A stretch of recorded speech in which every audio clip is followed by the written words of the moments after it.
आज हम लोगों ने fundamental law of trigonometry prove करना है, कॉस अल्फा माइनस बीटा। इसको प्रूव करने के लिए एक खूबसूरत सी डायग्राम सबसे पहले आप लोगों ने सबसे पहले काम ये करना है, बिल्कुल पेज के सेंटर में एक अच्छा सा सर्कल ड्रॉ करना है।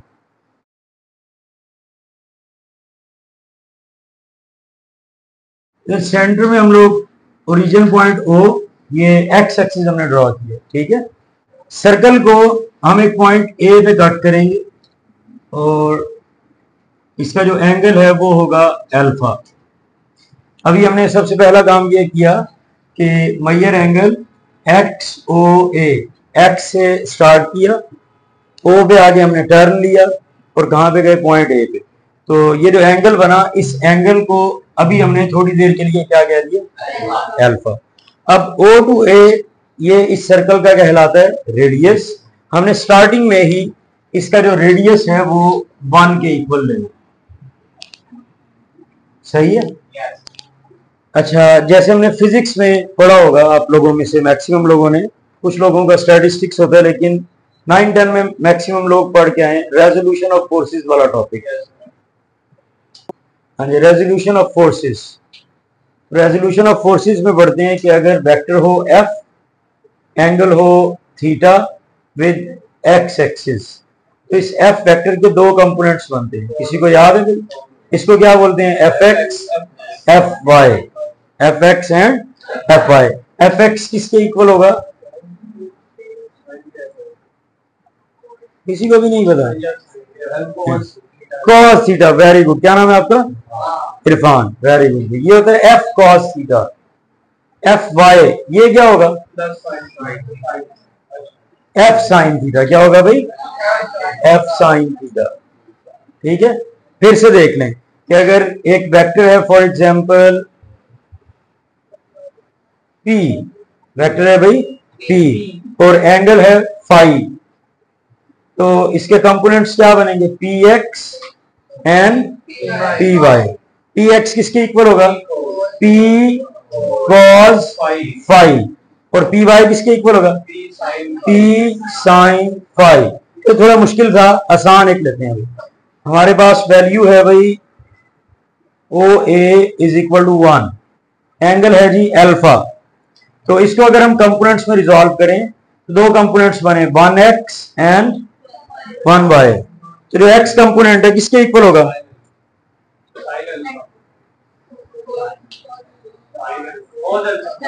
क्या कॉस अल्फा, बस कॉस अल्फा, 1 कॉस अल्फा, ठीक है। और ये वाली वैल्यू क्या होगी, 1 साइन अल्फा। 1 कॉस अल्फा को हम जस्ट क्या लिख सकते हैं, और इस वाले को साइन अल्फा। बोले कुछ बात क्लियर है कि अगर कोई भी हमारे पास एक वेक्टर पॉजिटिव एक्स एक्सिस के साथ कोई एंगल बना रहा है अल्फा, तो उसको अगर हमने उसके कंपोनेंट्स में एक्स और वाई कंपोनेंट्स में रिजॉल्व कर रहे हैं, तो एक्स कंपोनेंट में कॉस, वाई कंपोनेंट में साइन। यहां पर इस वेक्टर की जितनी भी लेंथ है वो यहां पर लिखते हैं, तो बाय चांस हमारे पास लेंथ किसके इक्वल है, 1। अच्छा, एक और चीज, यहां पर इधर फर्स्ट क्वाड्रेंट में है और यहां पर जो उसको थोड़ा सा ज्यादा हम आगे ले गए हैं सेकंड, लेकिन रूल फिर भी वही है, रूल नहीं चेंज होगा। तो इस ओ ए को अगर उसके कंपोनेंट्स में रिजॉल्व करें तो वो बिल्कुल इसी तरह से क्या बनेगा, 1 cos alpha and 1 sine alpha. अब ये जो कॉस और साइन अल्फा है ये बेसिकली ए पॉइंट के कोऑर्डिनेट्स कहलाते हैं। यहां पर हम लिख लेंगे ए पॉइंट के जो कोऑर्डिनेट्स हैं, cos alpha and sine alpha. सही है, यहां तक देखें, बात क्लियर। इसको बेशक डायग्राम में नहीं लिखते, साइड पे लिख देते हैं डस्टर। यहां पे हम जस्ट ए लिखा रहने देते हैं बेटा जी, और ए के जो कोऑर्डिनेट्स हैं वो हम इधर लिख लेते हैं, A is equal to cos alpha and sine alpha. सही है, okay. Take another point on circle B. अब हम एक और पॉइंट लेने जा रहे हैं सर्कल के ऊपर, ठीक है, और इसका एक्स एक्सिस के साथ एंगल है बीटा। अब ये बताएं, अगर ओ ए सर्कल का रेडियस था और वो 1 के इक्वल है, तो ओ बी किसके इक्वल होगा, 1 के इक्वल होगा। वेरी गुड, क्योंकि ओ बी वो भी इसी सर्कल का क्या है, रेडियस। तो इसकी मेजरमेंट यहां पे लिख लें कि O B is also equal to 1। अब इसको अगर हम कंपोनेंट्स में रिजॉल्व करें, यहां पे साइड पे लिख लेते हैं एक आसान डायग्राम बना के। Let's say value 1, O B is equal to 1, angle है बीटा, तो इसके जो कंपोनेंट्स बने वो बना 1x एंड 1y। 1x किसके इक्वल हुआ? 1 cos बीटा, और ये वाला 1 sin बीटा। 1 बेशक लिखे ना लिखें, तो ये बनते हैं just cos beta and sin beta. ये वैल्यू हम यहां पर नोट कर लेते हैं, cos beta and sin beta.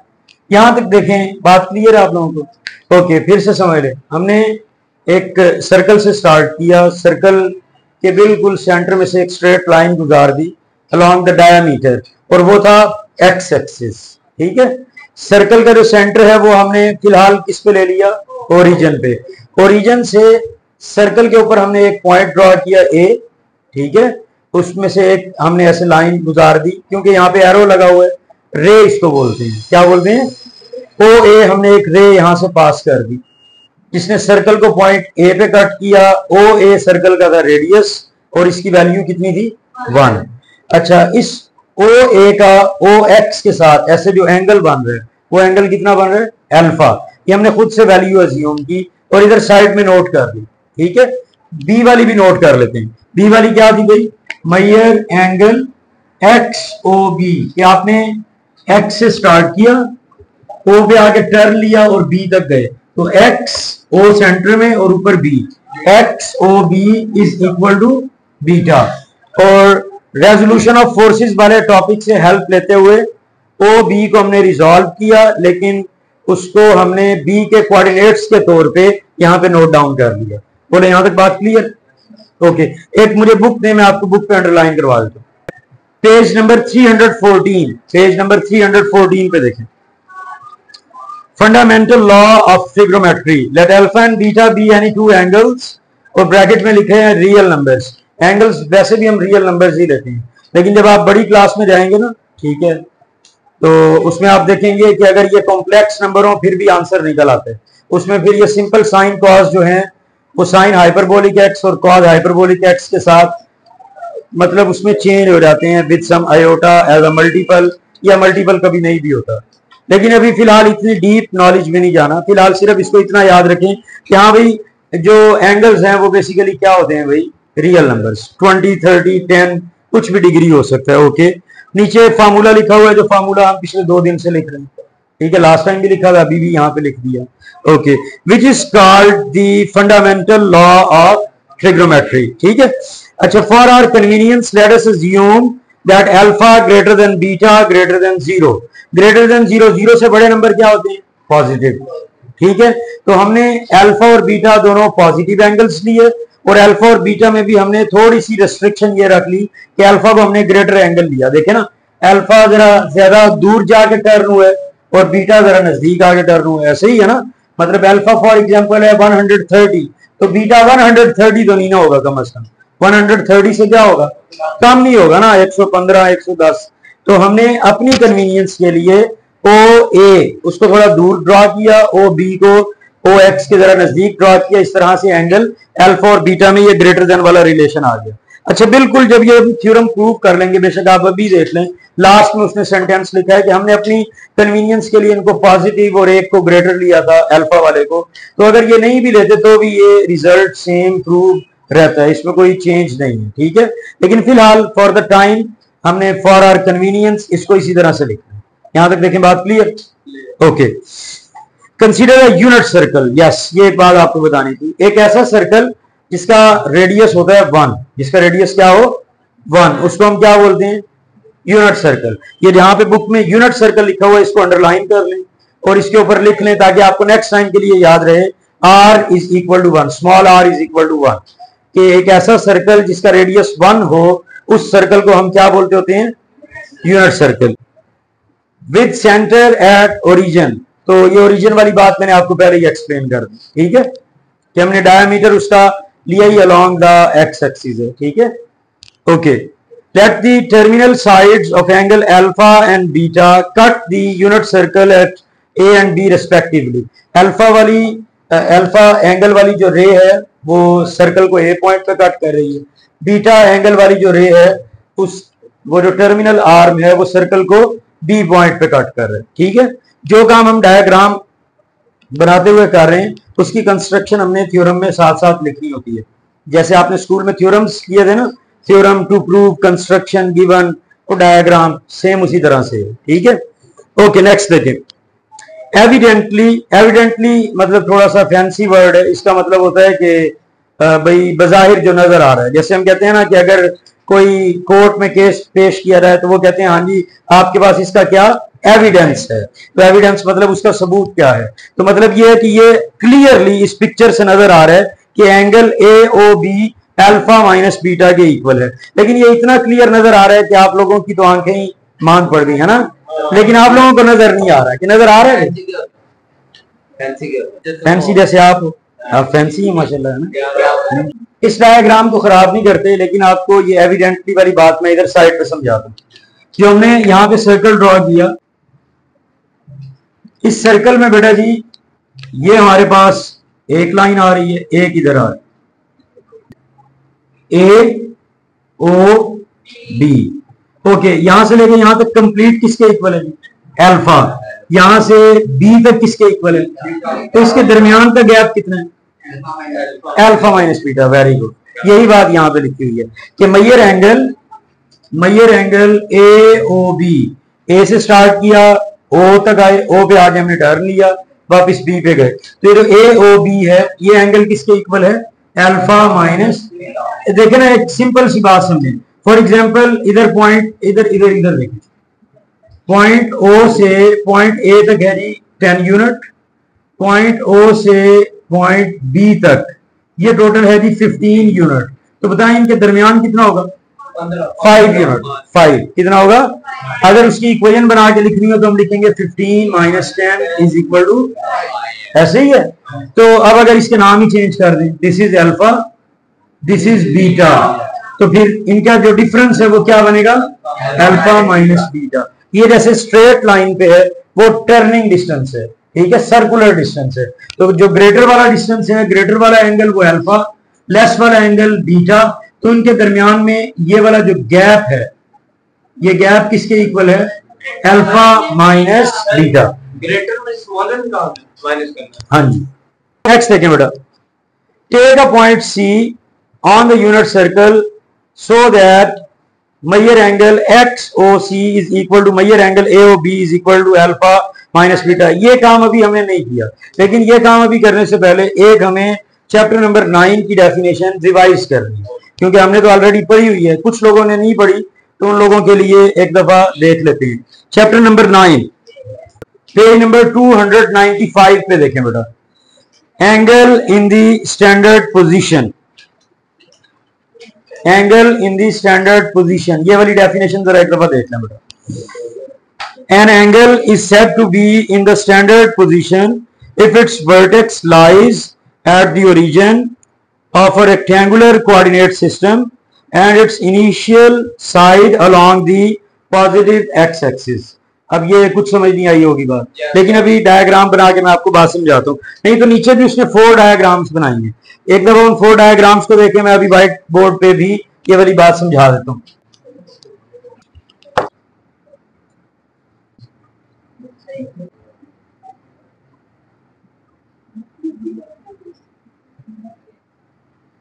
देखिए मैंने 2 30 डिग्री के एंगल्स बनाए, इन दोनों में किस चीज का फर्क है? तमीज का सिर्फ फर्क है। ये वाला जो एंगल है ये स्टैंडर्ड पोजीशन में आ रहा है। किसी भी एंगल को ड्रॉ करने के लिए हमें उसके 2 आर्म्स चाहिए होते हैं, 2 race with a common starting point. O से स्टार्ट हो रहे हैं, एक रे इधर इस साइड, एक रे इधर इस साइड, ये बना क्या भाई? एंगल। इसके दरमियान ये एंगुलर डिस्टेंस है। अब ये यहाँ पर एंगल हमने मेजर किया, this is 30 degree, this is also 30 degree. लेकिन यहाँ पे फर्क क्या है कि इसका जो इनिशियल आर्म है वो है अलोंग दी एक्स एक्सिस, और इसका जो वर्टेक्स है वो कहां पर है? ओरिजिन पे। वर्टेक्स तो इसका भी ओरिजिन पे है, लेकिन इसका इनिशियल आर्म जरा ऊपर चला गया, ठीक है। तो अगर इनिशियल आर्म हो along the positive x axis, उसका जो वर्टेक्स जो स्टार्टिंग पॉइंट है वो हो डायग्राम में ओरिजिन, तो ऐसी सूरत में बोलते हैं कि ये वाला एंगल है इन द स्टैंडर्ड पोजीशन।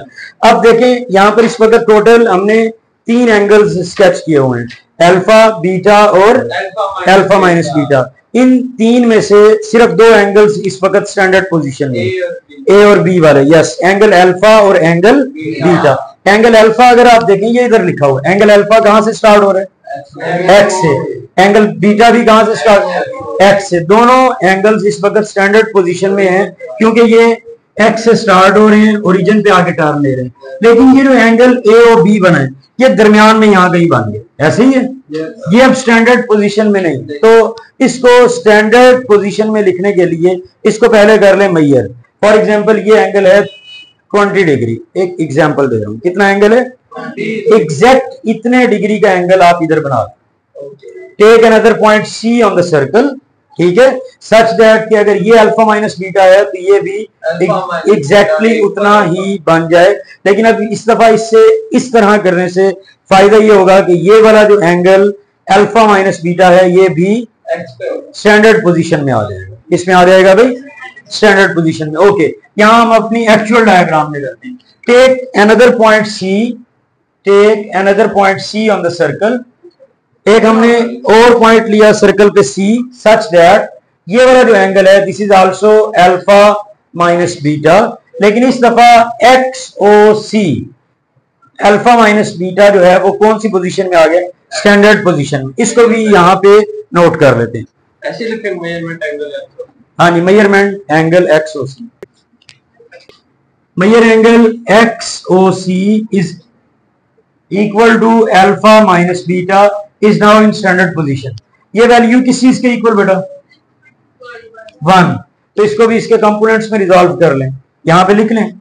अगर वैल्यू हो 1, एंगल हो अल्फा माइनस बीटा, तो कंपोनेंट्स क्या बनेंगे? 1x and 1y। इस दफा 1x किसके इक्वल होगा? 1 cos अल्फा माइनस बीटा। और 1y किसके इक्वल होगा? 1 sin अल्फा माइनस बीटा। 1 को बेशक आप ना लिखें। तो इस पॉइंट C के कोऑर्डिनेट्स बने cos alpha minus beta and sin alpha minus beta. यहां तक देखें, बात क्लियर है। एक हमें छोटा सा काम और करना है। इसी पॉइंट, इसी एक्स एक्सिस के ऊपर टेक अनदर पॉइंट D। एक हमने पॉइंट क्या ले लिया? D। अब अगर आप केयरफुली देखें इस डायग्राम से, इस डायग्राम में जो सबसे पहला एंगल था वो इतनी दूर था अल्फा, है ना? उसके बाद एंगल बीटा। अब बिल्कुल इधर क्या आ गया? Angle alpha minus beta, alpha minus beta. इसको बिल्कुल नीचे ले आए। फॉर एग्जांपल ये 20 डिग्री था, कम होता होता 10, 9, 8, 7, यहां पे कितना हुआ? 0 डिग्री। कितना एंगल हुआ? तो हमने एक point D exactly on the x axis and on the circumference of circle, एक हमने पॉइंट डी ले लिया यहां पर। इस पॉइंट डी का एक्स एक्सिस के साथ एंगल कितना बन रहा है बेटा जी? 0 डिग्री। कितना बन रहा है?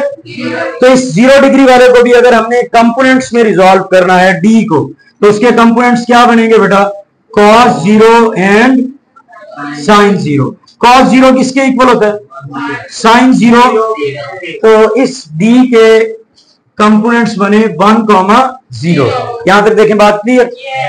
Any question? वापिस जहां पे ये लॉ हम प्रूव कर रहे थे, page number 314। Join A B and C D. एक काम हमने अब ये किया कि ए बी और सी डी को ज्वाइन कर दें। ये इस तरफ ए बी को ज्वाइन किया, इस तरफ सी डी को। अब केयरफुली अगर आप देखें तो आपके पास इस वक्त व्हाइट बोर्ड पे 2 ट्राइंगल्स आ चुकी हैं। कौन कौन सी 2 ट्राइंगल्स हैं? एक ट्राइंगल ए ओ बी, ऐसे ए ओ बी, और एक ट्राइंगल ऐसे साइड पे, एक ट्राइंगल इधर है भाई सी ओ डी। मैंने इस सर्कल में से सिर्फ ये ट्राइंगल्स साइड पे यहां ड्रॉ किए। इन दोनों ट्राइंगल्स का जो सेंट्रल एंगल है वो किसके इक्वल है? Alpha minus beta. ओके, इन दोनों ट्राइंगल्स में angle equal, angle is equal to angle. Okay, अभी आगे देखें, आगे देखें। इस ट्राइंगल की इस साइड की लेंथ कितनी है? इस साइड की लेंथ, इसका मतलब ओ ए और O C equal, side is equal to side. Okay, next देखें, इसकी इस साइड वाली की लेंथ कितनी है 1, इस साइड पे भी लेंथ कितनी है, यानी कि ये दोनों साइड्स आपस में इक्वल। तो ये स्कूल में जो आपने थ्योरम पढ़ा था, angle side side is equal to angle side side, तो इसका मतलब ये हुआ ये दोनों ट्राइंगल्स आपस में कॉन्ग्रुएंट हैं, दोनों ट्राइंगल्स आपस में इक्वल हैं। ट्राइंगल के अंदर टोटल 6 एलिमेंट्स होते हैं, 3 साइड्स एंड 3 एंगल्स। अब अगर तो दो ट्राइंगल्स आपस में मुकम्मल तौर पे किसी थ्योरम से कॉन्ग्रुएंट प्रूव हो जाती हैं, तो उनकी कॉरस्पॉन्डिंग साइड्स और कॉरस्पॉन्डिंग एंगल्स भी आपस में इक्वल होते हैं। तो उसमें से हम पिक कर लेते हैं A B is equal to, अब हमने यहां से ये पिक किया A B is equal to C D, A B is equal to C D. यहां तक देखें, बात क्लियर है। अब ए बी दो पॉइंट्स के दरमियान डिस्टेंस है, डिस्टेंस निकालने की प्रैक्टिस हमने कल की थी, तो आज वो इस्तेमाल होगी, ठीक है। लेकिन अभी क्लास क्योंकि टाइम ज्यादा हो गया, हम क्लास इधर ही स्टॉप करते हैं, ठीक है। और लेकिन इससे आगे फिर हम कल कंटिन्यू करेंगे। यहां तक देखें, बात क्लियर है। चलें जी, class dismiss. Alright, C D निकालने, तो सी और डी को बेशक आप हाईलाइट कर, ये आपके पास सी पॉइंट और ये इधर डी, इसको मैं नीचे नेक्स्ट लाइन में लिख देता हूं 101, ठीक है। अब सी डी पे हमने डिस्टेंस फार्मूला यूज कर रहे हैं। डिस्टेंस फार्मूला आप लोगों को याद है, x2 minus x1 square y2 minus, ये हमारा डिस्टेंस फार्मूला है। ओके, सी डी, तो ये जो डी वाले पॉइंट्स हैं ये हमारे एक तरह के x2 और क्या है भाई y2। x2 यहां पर ऐसे समझे 1 है और y2 किसके इक्वल है, इसी तरह x1 किस चीज के इक्वल है, cos अल्फा माइनस बीटा, और y1 किस चीज के इक्वल है, sin alpha minus beta. Same यही दो पॉइंट्स हमने एक वार्म अप क्वेश्चन में भी किए थे, ऐसे ही है ना। इसका हमने डिस्टेंस ऑलरेडी कैलकुलेट किया था, लेकिन चले अब थ्योरम में इस फार्मूला में अब ये एक दफा फिर से आ गया, ठीक है। Alright, C D distance x2 minus x1 1 minus cos alpha minus beta whole square. Okay, y2 हमारा किस चीज के इक्वल है 0, और y1 किसके इक्वल है, sin alpha minus beta whole square. अब डिस्टेंस फार्मूला के अकॉर्डिंग इसके ऊपर क्या आना चाहिए, स्क्वायर रूट, सही है।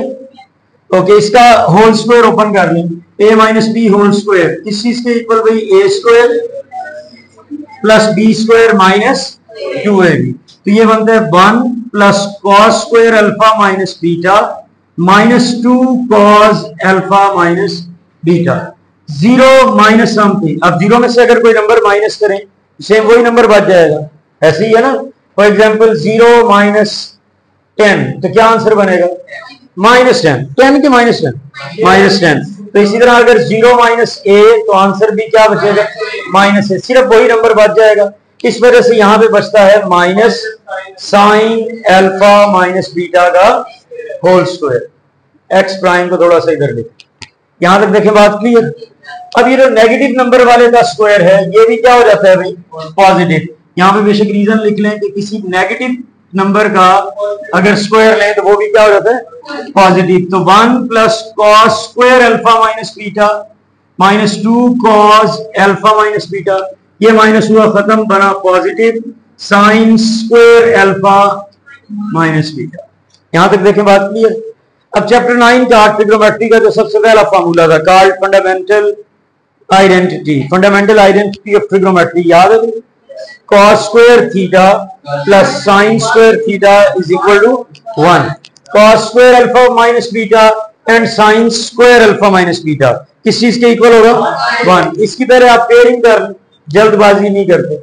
cos square alpha minus beta sine square alpha minus beta, बाकी जो वैल्यू रहेगी उसको लास्ट में लिखना, minus 2 cos alpha minus beta. अब इसकी जगह पे भी 1 लिख दें, minus 2 cos alpha minus beta.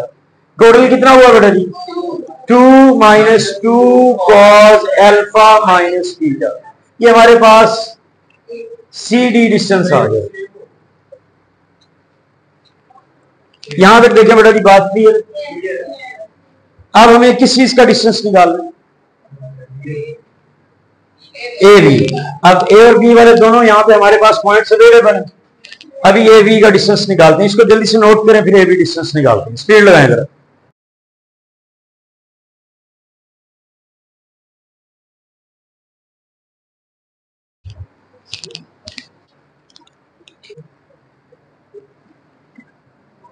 C D वाला आंसर मैंने इधर से उठा के यहाँ लास्ट पे इधर लिख दिया है, ठीक है, क्योंकि अभी हमें ए बी का जब आंसर मिल जाएगा तो ए बी और सी डी दोनों की वैल्यूज को हमने यहाँ पे पुट कर, ठीक है। ए बी आंसर निकालते हैं, तो ए और बी पॉइंट्स हाईलाइट कर देते हैं। ए बी, ये आपके पास एक तरह का x1 y1 है, और ये आंसर किस चीज का है भाई? x2 y2, सही है। तो सेम ये डिस्टेंस फॉर्मूला यूज करेंगे फॉर ए बी। हाँ जी, x2 माइनस x1, तो cos beta minus cos beta minus cos alpha, cos beta minus cos alpha whole square.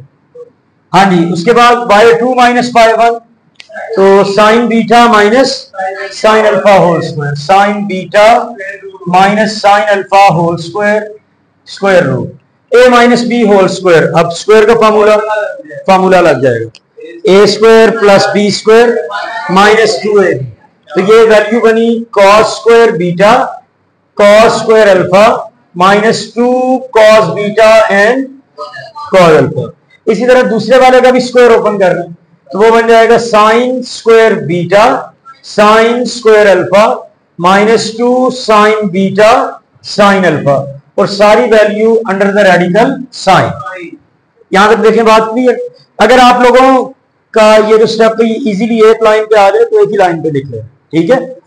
अच्छा, आप देखें, इसकी पेयरिंग करनी है ये वाला फार्मूला यूज करने के लिए, तो cos स्क्वायर बीटा उसके साथ sin स्क्वायर बीटा, इसी तरह cos स्क्वायर अल्फा उसके साथ sin स्क्वायर, तो cos square beta plus sin square beta.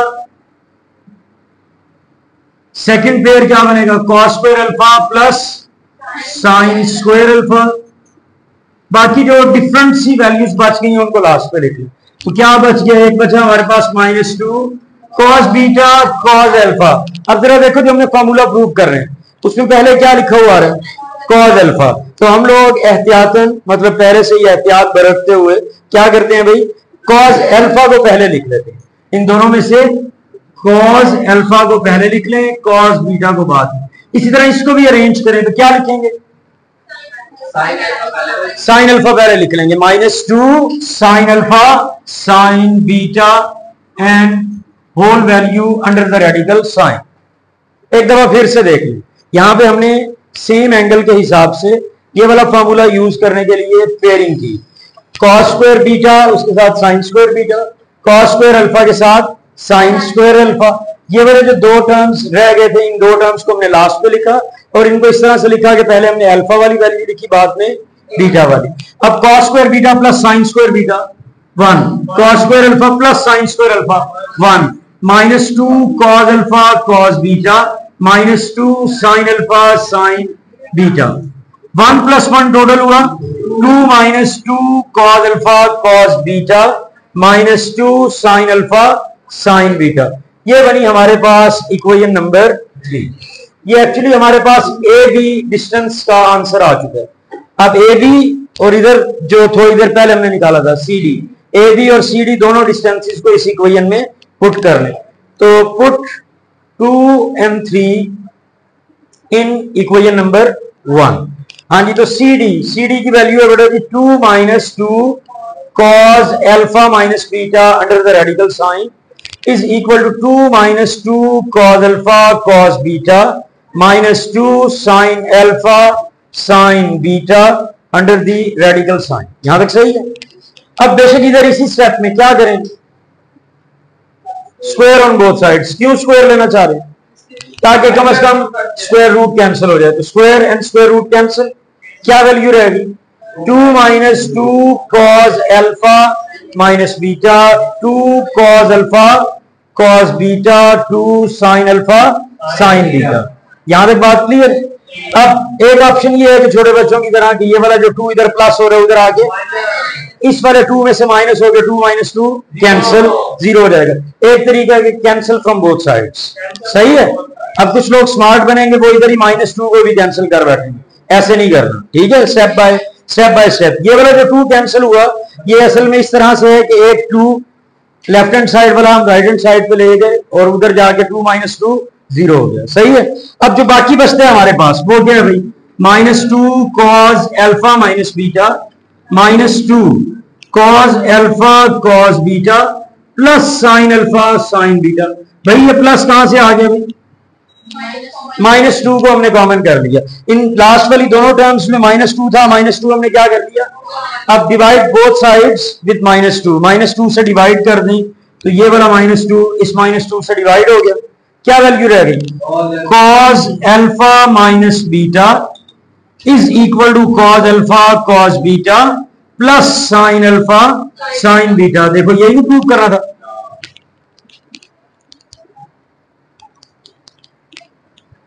हाँ जी बेटा, एनी क्वेश्चन, एनीथिंग? चलेंगे क्लास डिसमिस। हाँ जी, यहाँ पे स्क्वायर ओपन किया, इससे नीचे देखो फॉर्मूला है cos square theta plus sine square theta, सही है।